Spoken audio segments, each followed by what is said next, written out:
Mr. President, let me first congratulate you and the Japanese delegation on assuming the presidency of the Security Council for this month.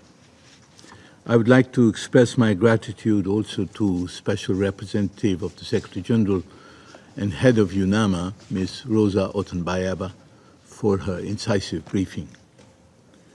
We express our appreciation for the work that she and her staff are doing in a very difficult situation.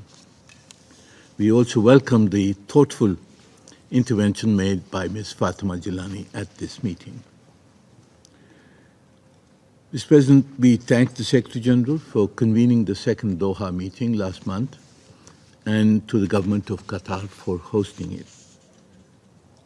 The international community, Mr. President, has an obligation to help the millions of destitute Afghans with the provision of unconditional humanitarian assistance.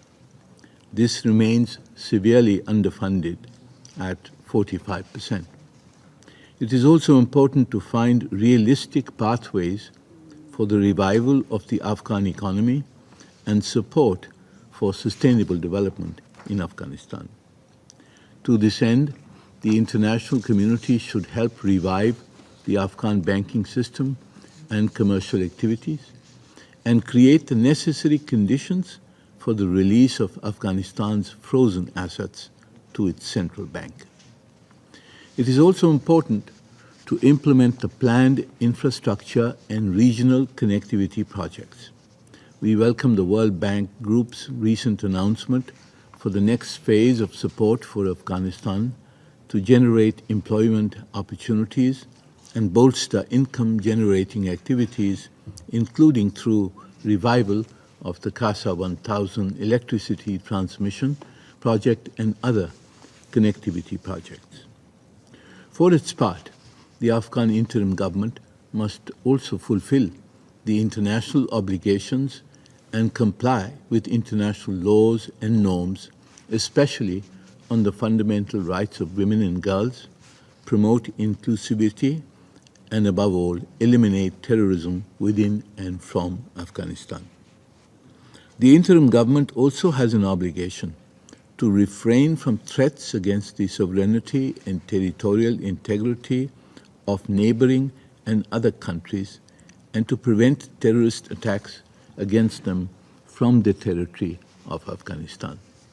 The violation of these principles and norms is not in the immediate or the long-term interests of Afghanistan.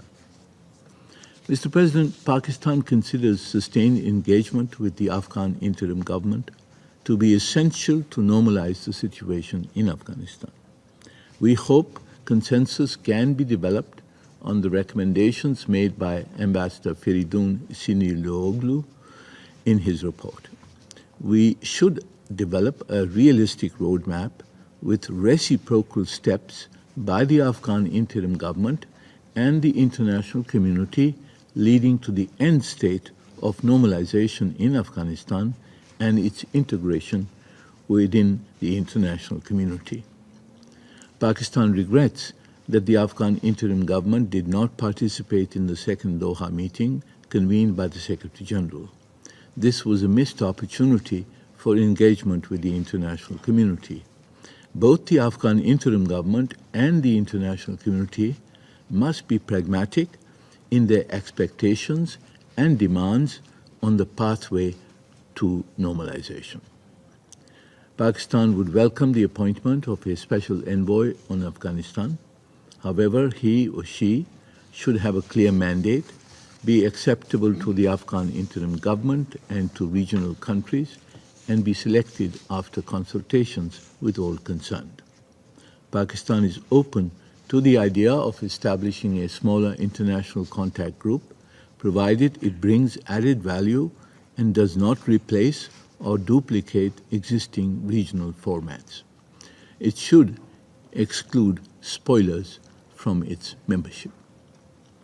Mr. President, while we take note of the Secretary General's report in document S/2024/196, I must express our disappointment at some of the observations which are factually incorrect and fail to take into account the context of some of the developments covered in the report. It is untrue to assert that there were large-scale forced returns of undocumented Afghans from Pakistan, or that there was large-scale return of refugees from Pakistan.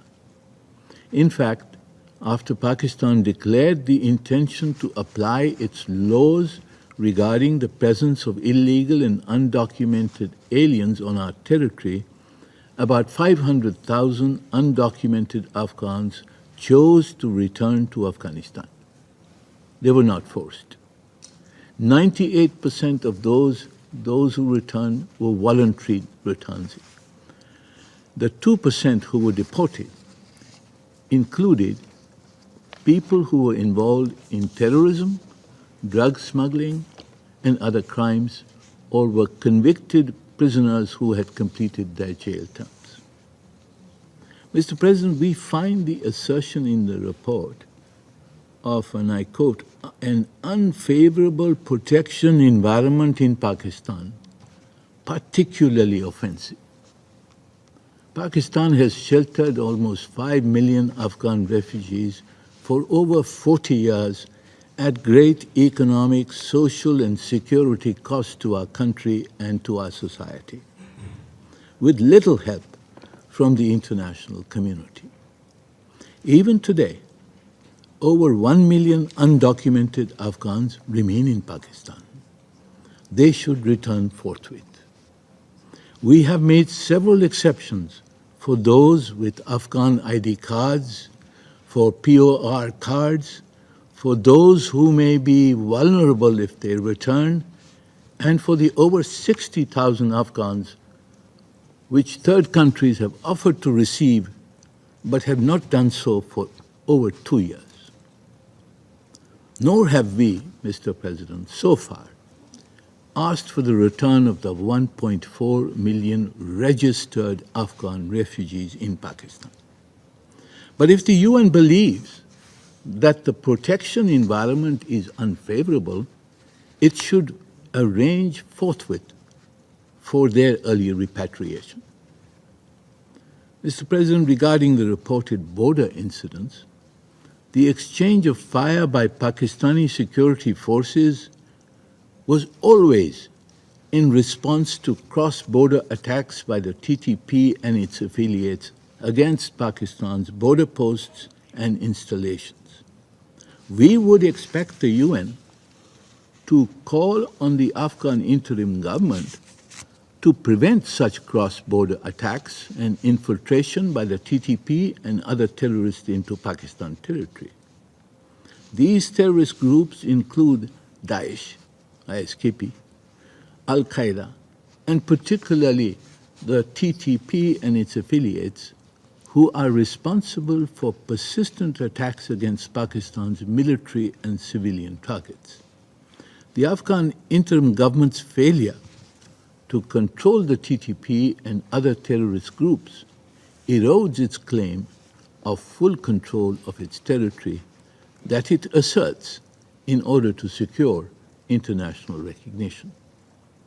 The United Nations should undertake an investigation to find out how the TTP has acquired advanced military equipment and weaponry, and to identify the sources of the TTP's financing, which is helping sustain its 50,000 fighters and their dependents and its terrorist operations.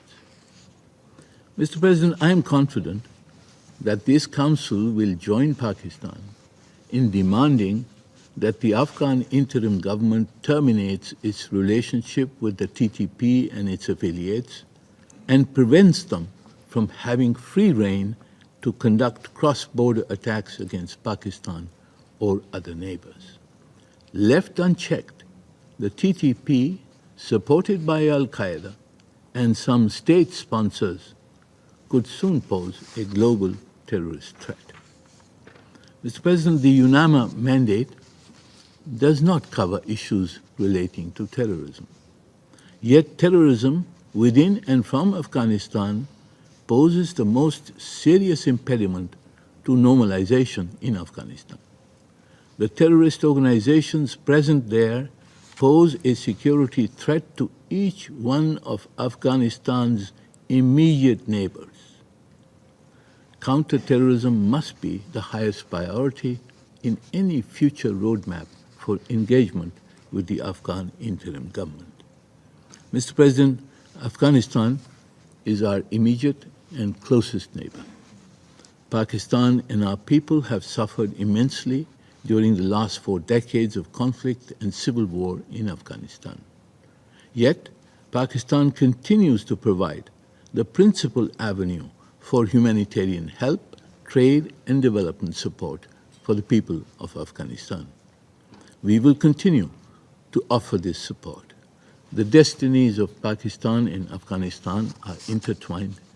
Peace and security and prosperity in Afghanistan are an imperative for Pakistan. I thank you, Mr. President.